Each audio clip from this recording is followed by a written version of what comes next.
How do you know if you're supposed to be an entrepreneur? Hey guys, welcome back to 5nothing100nothing.com. I am Fuggit, and that stands for the fittest underdog guru using intelligent tactics. And today, guys, I am behind the wheel. All right. Hey, I'm working on getting a mounting system that's going to allow me during my drive time to cut more videos, and in the meantime, we're doing it this way, all right? So, it's gonna be a little bit raw, but I wanna get something out to you guys. I get questions, and there's people that are, that I work with, whether it's other coworkers or clients or some friends that have a dream of doing something independent of their job. And, a lot of times they are either, in school or they're in careers that have been somewhat fulfilling, or they're just kind of burned out and looking to do something else. Maybe they've gone down the road a little while, and, I'll give you an example. Last week, one of my old friends and clients recently joined the gym I'm at, and he's very fit. Late 50s, definitely doesn't look it. He's really taking care of himself. And we'll call him Bruce, because that's his name. We don't have to protect the person in this particular story. But anyways, Bruce came to me, and he asked me, he goes, I got a question. He goes, what do you think about me making a career shift and getting into the fitness industry? He goes, I've been in automotive for, 30 years, and it's been great, and I'm in a place in my life where I can retire. But, he's working, his kids are grown, I think pretty much out of the house, and he's just kind of burned out on what he does, and he wants to get into fitness. He's always loved working out, and he was wondering what my thoughts were on him becoming a personal trainer and making that career shift. And so we talked about it and everything. And the thing is, the reason I share that with you is that, sometimes you've got this little thought in the back of your head, you see other people that are entrepreneurs, that are running their own businesses, that are, doing something they love and making a living doing it. Some are getting rich, some are, sustaining a level of income that works for them. And the thing is, I've also seen a lot of people that get into the game of entrepreneurship, and they drop everything they're doing, and they wanna live that dream of having their own business, setting their own hours. They like the perks of the job, but they really don't necessarily know if they're cut out to do entrepreneurship. And the thing is, I can only share my story is ever since I can remember, I've always loved creating. I love the idea of making products, whether it was videos, books, programs. I had a level of education as well as experience, and we are passing a truck, so the audio might be a little funky, but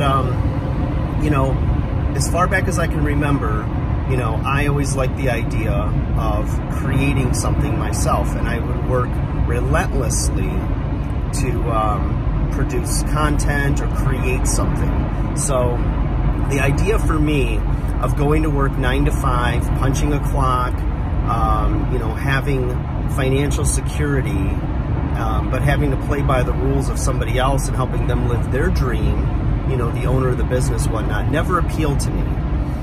In some weird way, I knew early on, probably somewhere in my teen years, that was, for me, failure.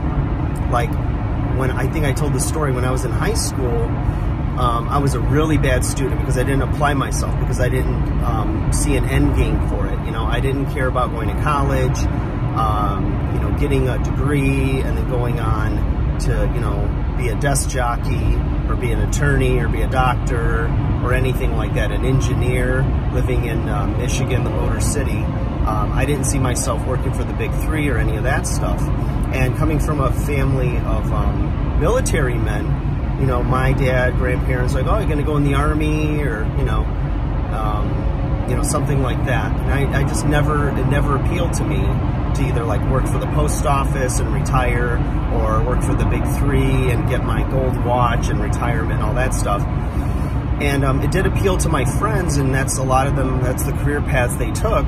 And some of them are happy and some of them are miserable. And they felt like they, you know, wanted to do more with their life. And so, for instance, this guy, Bruce, you know, he felt like he was missing something, you know. He's done it all in his field, and now he's not passionate about it anymore. He's kind of bored with it. So the thing is, I think if you've got that DNA that you can work relentlessly on something, and you have a hard time, and I qualify this very carefully, but you have a hard time working for somebody, and it's not because of your work ethic, or that you're so stubborn and you can't listen to authority or anything like that, but it's not gratifying. I mean, there are some people that are just like, they're just lazy, and they think that, you know, entrepreneurship is going to be their easy way out. They're not going to have to do the work. But I can tell you from working with a lot of small business owners, people that develop their own businesses, their own brands, they, as Gary Vaynerchuk would say, work their face off, right?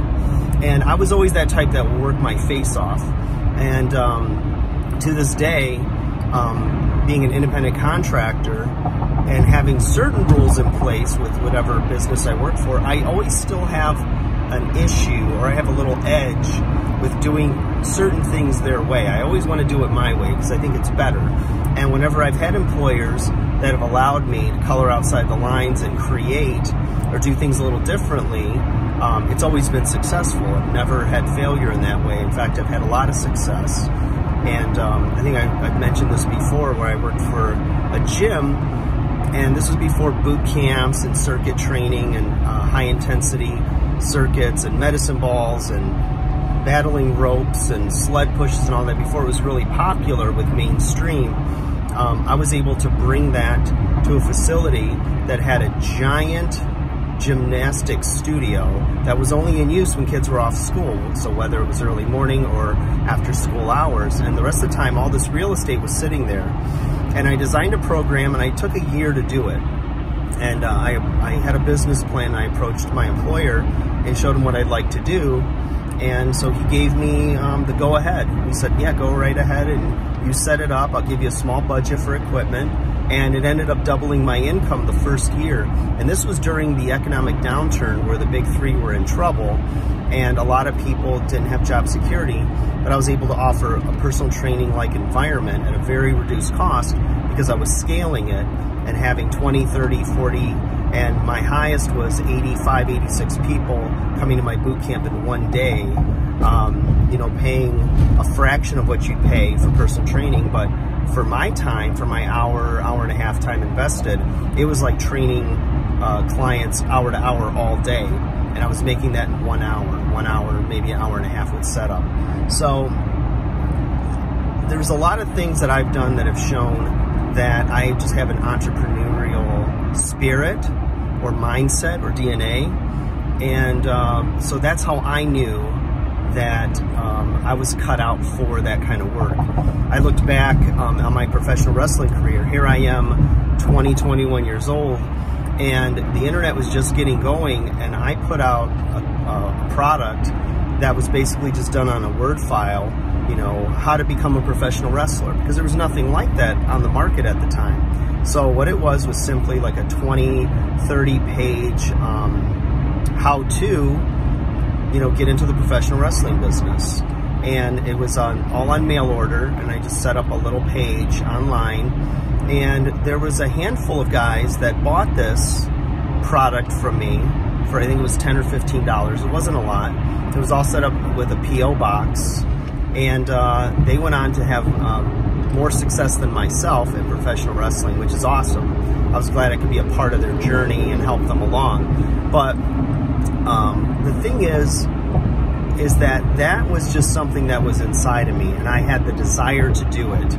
I wasn't inspired by anyone else doing something similar. I decided to go a road less traveled, or maybe blaze my own trail, you know, and I just believed in myself, and I was a risk taker. You know, I was willing to take the risk because I could see it, I envisioned it, and so I made it happen. Whether it was producing DVDs, I've written several books, and I've always just had that in me. And so, you know, I didn't really think about the financial freedoms that would come with hard work and having success as an entrepreneur. I just know that I enjoyed it. It was my art. It was my creativity. I loved doing it. And so I found a way to make it happen. A lot of times I'll hear people talk about wanting to be an entrepreneur but not knowing what to do or where to start. And the thing is, in this day and age too, with Google, and you can research anything, I've seen guys online that are successful, world-renowned DJs now that just learned from watching YouTube videos of how to be a DJ. And they just got in there and grinded and put the hours in and learned the craft, and, you know, became really good at what they do. You know, they didn't wait for someone to open a door for them. They didn't wait for, oh, is there a DJ school, or how do I learn this? They went out and got the information. They made it happen. And the thing is, I think that if it's in you, it's in you. And if you're already, like, if you're relentlessly passionate about it, you will find a way to do it. There's nothing anybody can tell you, or if you're waiting for someone to open a door for you and, you know, help you make it happen, it's probably not going to happen. You might just have that DNA that is all about security and about, you know, playing by the rules, going to work, looking the part, and doing their thing. And if that's you, that's fine. That's good, because self-awareness is the biggest thing. And if you do have that DNA to do it, then you're going to do it. You're going to find a way, and no one's going to be able to stop you, because that is the DNA of an entrepreneur. You know, if they get a lot of closed doors, they'll find a window that's open. You know, they'll go through that. So I just encourage you, know yourself, and don't just because it's cool, do it because you think that it's a quick path to, you know, quick riches, or to like set your own schedule and this and that. There's a lot that goes with it. And in some ways I've had, like, I've said this before, fantasies of just like working for the post office, or of having had a 20-year career in the military and just go in, do my job, go home. And you have your health care, you've got your benefits, you've got, you know, your retirement, and everything's taken care of. But at the end of the day, knowing that this is the one life that I know I have, I just felt like that was compromising too much for me, and I didn't want to do that. And I knew that I could find a way to make it work, and I have, and I continue to do so, continuing to evolve, reinvent, and take it to the next level.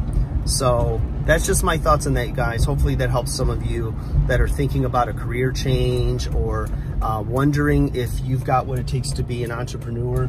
You really got to know yourself, and you know, if you're still confused, think about, you know, the way you grew up, the kind of environment you were in, how you reacted to those things. Is there a product or something that you're really passionate about and you would do for free if you could, and you could do it all day without anyone prompting you? There's so many ways right now in 2020, when this is being recorded, that, and this might be a dated video later, but nonetheless, it's still true in any context, and at least for the time, that you can make this happen. You know, you can be successful as an entrepreneur and make your dreams happen, but are you born with that DNA? And do you have the work ethic and drive and the risk-taking personality that's going to make it happen? Only you know. So take care, you guys. Comment below. Send me a message if you want more information or more depth on and context to this. And I'd be happy to answer you, work with you. Take care, you guys. Talk to you soon.